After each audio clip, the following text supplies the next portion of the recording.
bazala abantu bengakwazi ukwehlukana.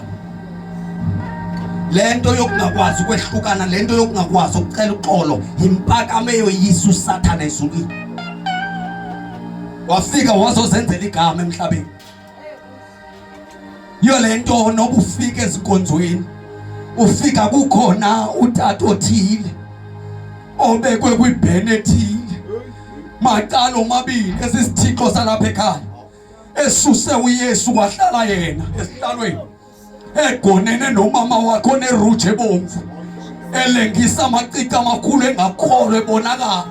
Kuba lo muntu zange wadibana nenguquko lo, notata wakwakhe akayazi inguquko, wathatha umuntu kwaba babesindiswa kuye. Haleluya, haleluya, ngoba wayehamba nomoya wombulo webantu basekhaya. Ningakuvumeli ukuba niqhela izinto zikaThixo ningekamazi. Kuyahlukanwa isono ayisosonka, kuyalahlwa, kuyalahlwa, kuyalahlwa. Webantu basekhaya nizothi buyani, buyani, buyani wezinto azinaThixo ento, buyani, uyaso, buyayalwa osindisayo. Jesus and he alone.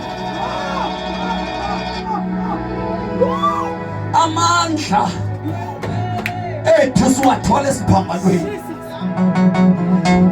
Amandla ethu awekho seqalisa uYesu Kristu. Asivakalisi nompostile nopapa ojike wanguKristu, kodwa sivakalisa lo wafayo waphinda wavuka. Asivakalisi no major one ne double majors alapha sizivakalisi.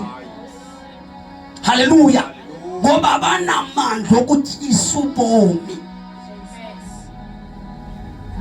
Sivakalisa ntoni mama eluntwini? Ke thina sivakalisa uKristu mama ebethelelwe emnqamlezweni.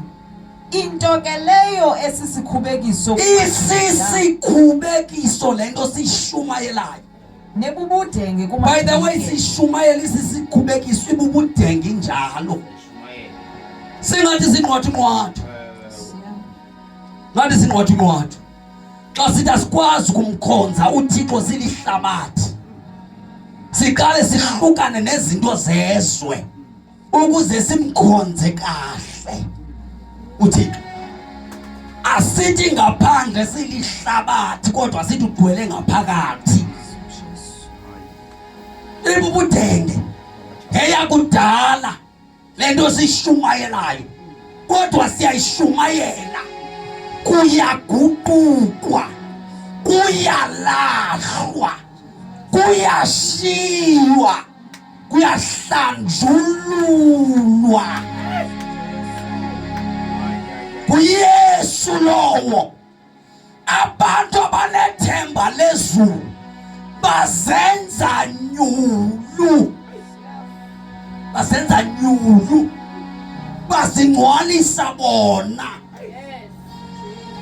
Uthe libona ibala lingekabonwa ngabantu, athi bawonala ibala lingcolisa umoya wami.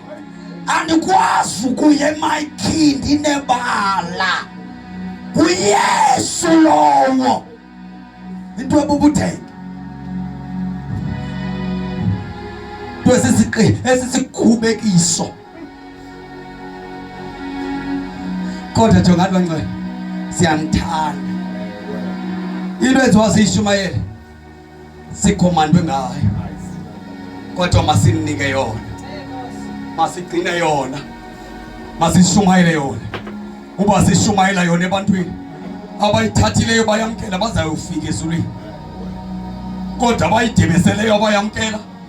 Leli Bhayibheli xa sidela olungaka usindiso sowusinda kanjani kwingqumbe zakhe, ngoba bakhona abake bathi behlangulwa nguMoses bawutsiba umthetho bohlwayo, Kuthiwa thina xa sidelo lungaka lona usindiso lengalo ivulekile yokusindiswa. Ukusindiswa kulonyaka njengoba siusonga ngeentsuku zalonyaka, umnyango wensindiso ebomini bakho ngeentsuku ezi365 ubusuku nemini. uThixo kucenga ngoYesu esithi sindiswa, hlukana namaqhinga, usindiswe manyani. Akekho umuntu oyozilandelela. Namhlanje sizobethelela lento noba iyakukhulekisa asizuyiyeka, noba ungayilwa iyavunywa ezulwini. Sithe xa sijonga ilifu lamangqina ngakuthi, sajonga aba bakhubekayo, sabona